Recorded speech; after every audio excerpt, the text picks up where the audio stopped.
like to go see how the professionals do it.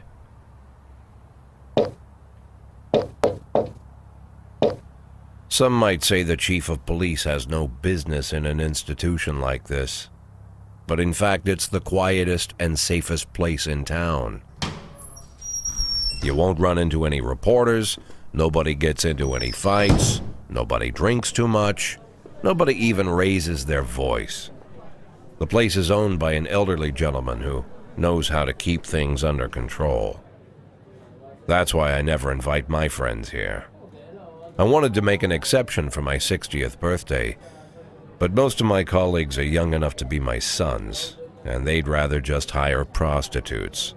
Why stare at some boobs when you can take the whole package for yourself? But there's none of that in our club. Even looking too long is considered indecent. You can get an occasional glimpse, like by accident. The rest of the time you just pretend that you're immersed in conversation, or just come by for a drink. Doesn't mean these gentlemen wouldn't want their bald heads smothered in tits. It's just that nobody says it out loud. My younger colleagues might call it hypocrisy, but I call it the good old-fashioned manners. Good manners and leave the rest unsaid. She agrees to unbutton her blouse, and we agree not to pay too much attention. The girls are on a quiet prowl, too. They're looking for a way out of their cramped rooms. Maybe make friends with some wealthy patron with a pacemaker and dentures. Everybody wants something. But we have to control ourselves, or we'll all turn into libertines and prostitutes. Hell, if there weren't any rules, I'd be belching and farting, jumping up on the table, arms held high, yelling, "Shake it, baby!"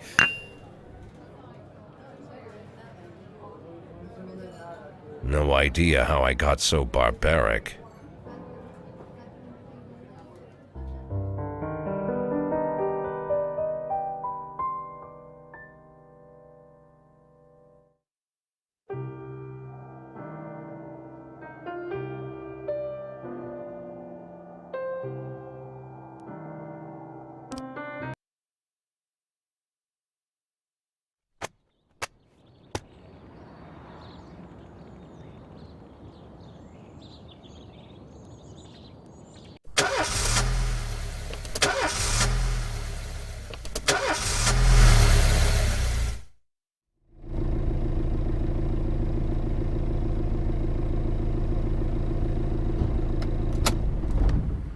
When I was a kid, my father sometimes told me at bedtime that if I closed my eyes and didn't open them for a long time, all the demons would blow away. Yesterday I turned 60, but I still take his advice. Not because I'm sentimental or want to keep the memory of my father alive. I just can't think of a better solution. To get away from all the demons that haunt Freeburg, I'd need to wear a blindfold 24/7. Plus, it's a good idea to act blind when talking to reporters. At least that's what my colleagues say. They're afraid of press conferences. But for me, it's more like a confessional. No matter what lies you tell, you're privately thinking the honest answers. It helps me remember who I am. The fact that I'll be reading all about it in the papers tomorrow is a small price to pay. Call it penance for the preacher.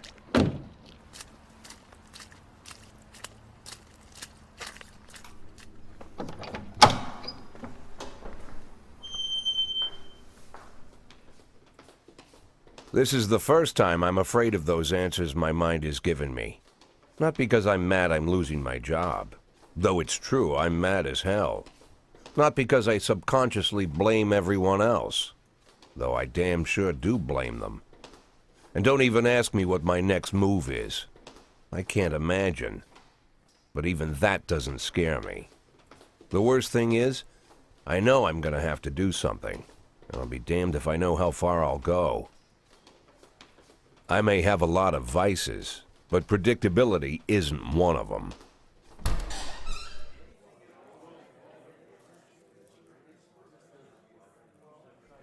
I learned a long time ago how to drive away the swarming demons.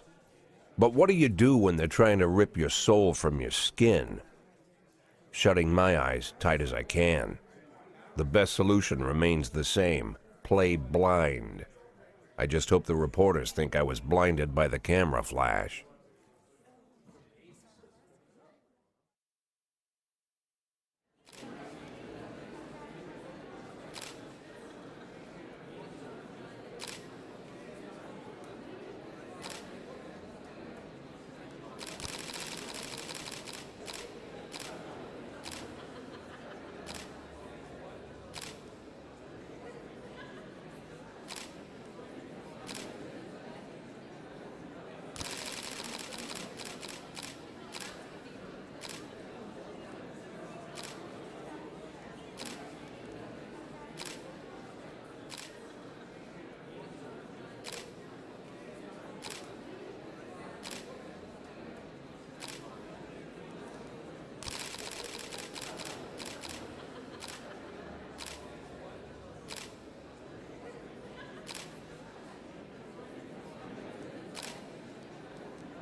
How's the back today, Mr. Boyd? Same as usual. How did the press conference go? You can read about it in the newspapers tomorrow. Don't let anyone in.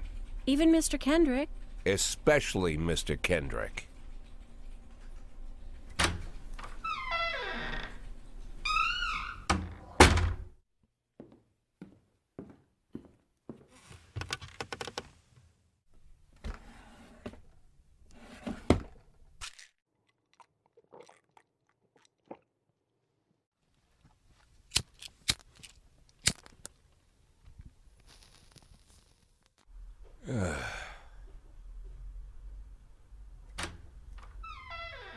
As soon as I heard the door creak, I knew what face I'd see.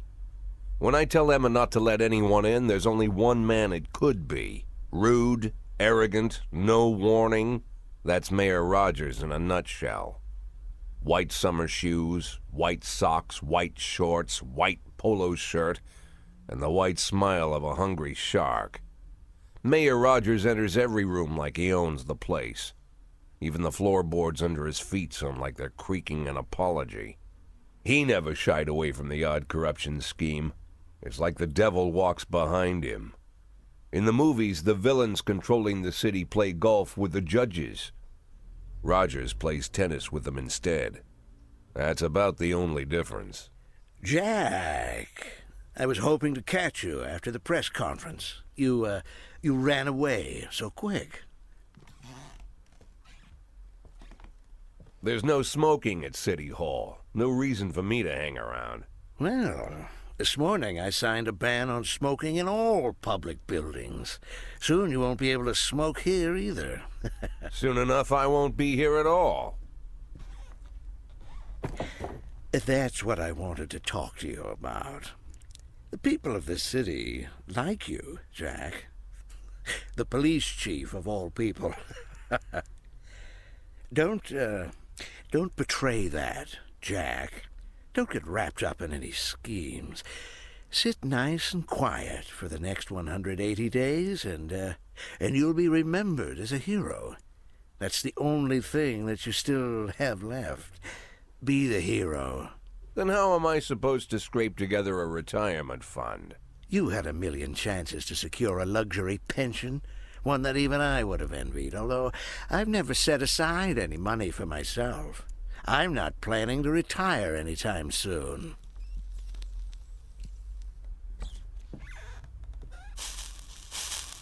"180 days of quiet, Jack. That's all I need. I don't have any problems with you, and you won't have any problems with me. I have a new assistant, Troy Starr. If you have something to tell me, call him. But try not to bother him. He's a busy man." I'll do my best. "And quit smoking at the office. One of my friends will be using it soon."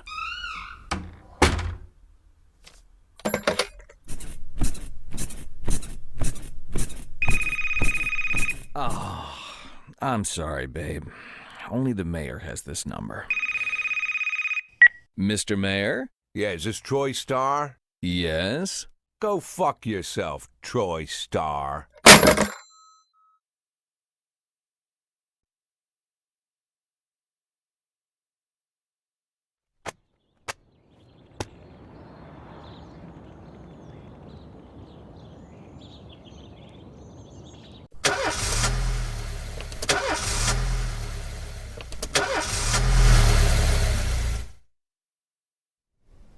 Cops don't use the police station cafeteria anymore.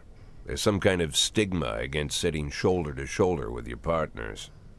Everybody just takes snacks from the machines or grabs a meal and hammers it down in the corner like a vulture on a corpse. The main thing? Don't look into anyone's eyes. Could be construed as an invitation to sit together. The only people eating here are ghosts.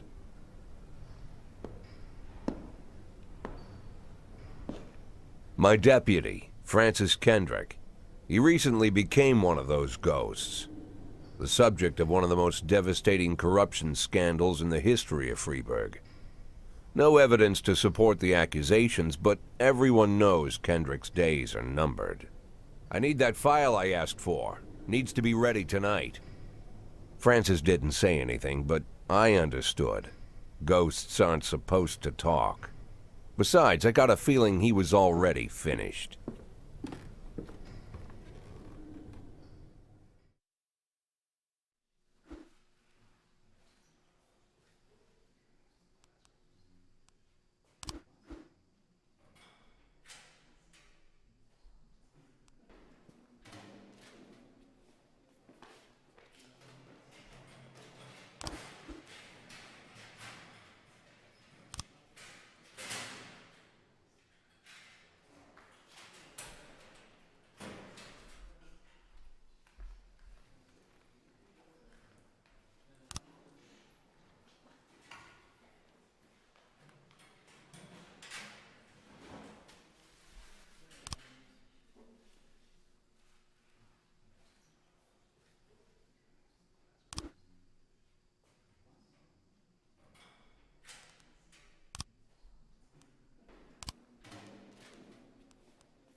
Don't you leave me here. Don't you leave me here. 110 feet in progress.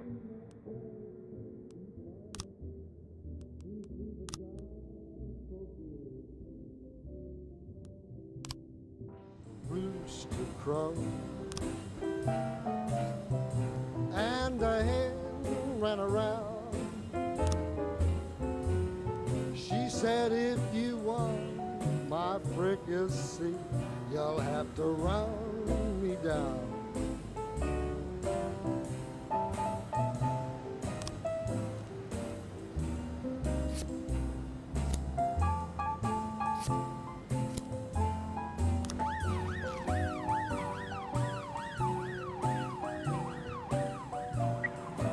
In progress.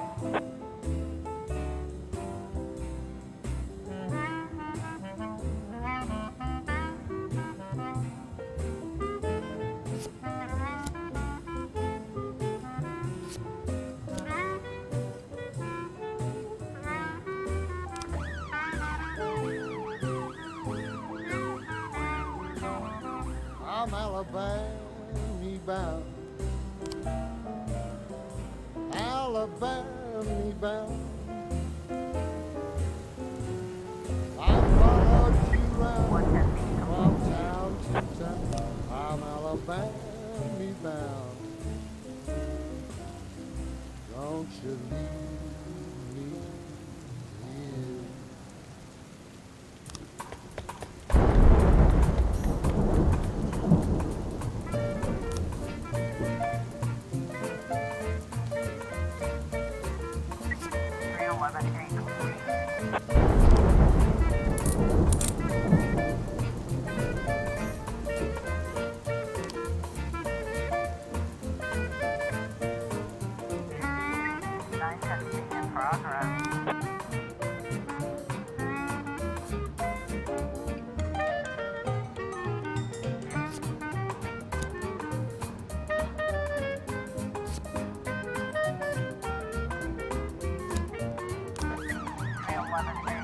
progress.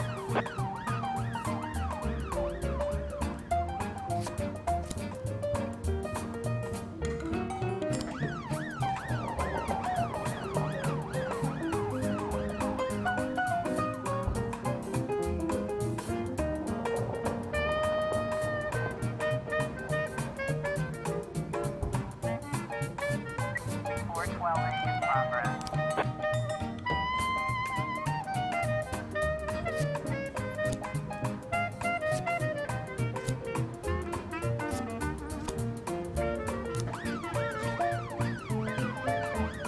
We've got a situation here.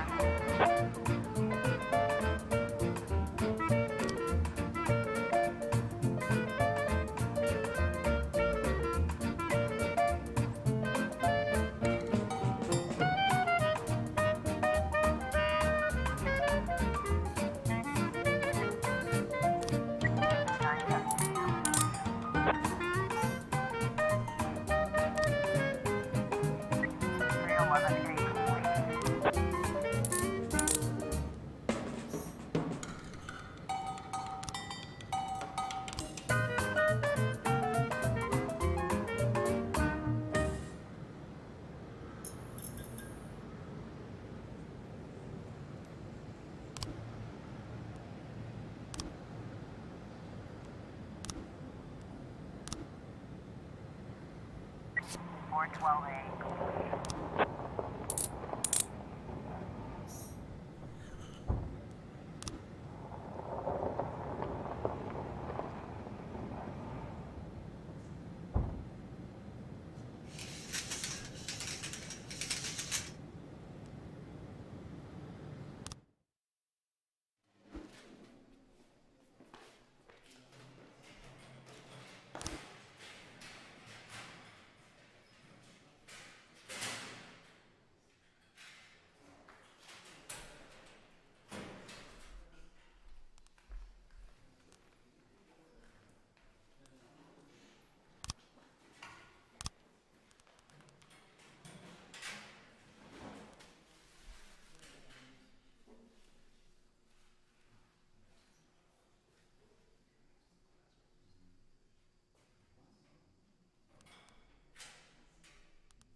Used to be, when I asked Kendrick to stay late at the office, he liked to grumble and crack wise. Nowadays, he doesn't have the strength for it. Slumped shoulders, blank stare, wrinkled skin. The past few weeks, I don't hardly recognize my old friend. In his younger years, he reminded me of a gallant royal officer in an old Kipling story. Kendrick isn't just crumbling under the weight of the public pressure, but from the shame of it all. Internal Affairs raided the library he inherited from his grandfather, hoping they'd find buckets of cash stashed in the pages. Heard about the look on his face, the fearless policeman standing helpless in horror. I've known Francis for 30 years. The past 20 years he's played loose with the law. And I know that at a certain point every stolen dollar brings more misery than anything else. Probably sounds crazy, but I sympathize with the guy. What can I do? Your friends are your friends, and these are the waters we swim in. Called all of the people on that list today. Now they know you're in business, so you could get a call from any of them. You don't need to worry about any of them. I've cleared them all. And what kind of business are we talking here? It's nothing too serious, just like you asked. Should be just a few small favors. Payments will vary depending on the situation and who you're dealing with. How much are you looking to earn? $500,000. $500,000? Why not a whole million? Because everybody wants to take $1 million. Figured I'd try something different. $500,000 in 180 days? Well, you could earn it all above board if you netted all the big fish and hit all your bonuses. Never knew you for a fisherman. Well, you never got into my business, and I'm not trying to get into yours. But be careful about bringing in any other cops. Sooner or later, they'll put the finger on you. And one more thing, Jack. I remember what you said, but I should probably add one more name to that list. Christopher Sand. Sand. Christopher G. Sand. Everyone knows the name, but few could tell you who he is. The old man stays away from the spotlight. Always wears old-fashioned jeans and knitted sweaters. Gives to charity. Rarely attends social events. An avid hunter, I hear. Even dabbles in poetry. You'd never guess he's the head of the oldest and most powerful gang in the city. Goes back as far as his great-grandfather. And Sand is strict about following the old rules. He rarely involves himself in commonplace murders and robberies. Hardly needs to intimidate anyone to get his point across. The people who work for him each have their sphere. They provide protection where needed, even work with the authorities when they want to make a deal. Meanwhile, Sand pulls the strings without getting his hands dirty. People sometimes mistake his quiet approach. A couple years ago, an arms dealer decided to expand its business without asking permission, and his whole family paid the price. In 4 weeks, Sand killed 31 people. Old men, women, even a few teenagers. And Sand's people made sure every paper reported it. Frank, I don't want to hear you say that name again. Jack, please, listen to me. I'm in with these guys. We agreed, Frank. That's not the kind of business I'm into. I don't go there. Never have, never will.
in progress.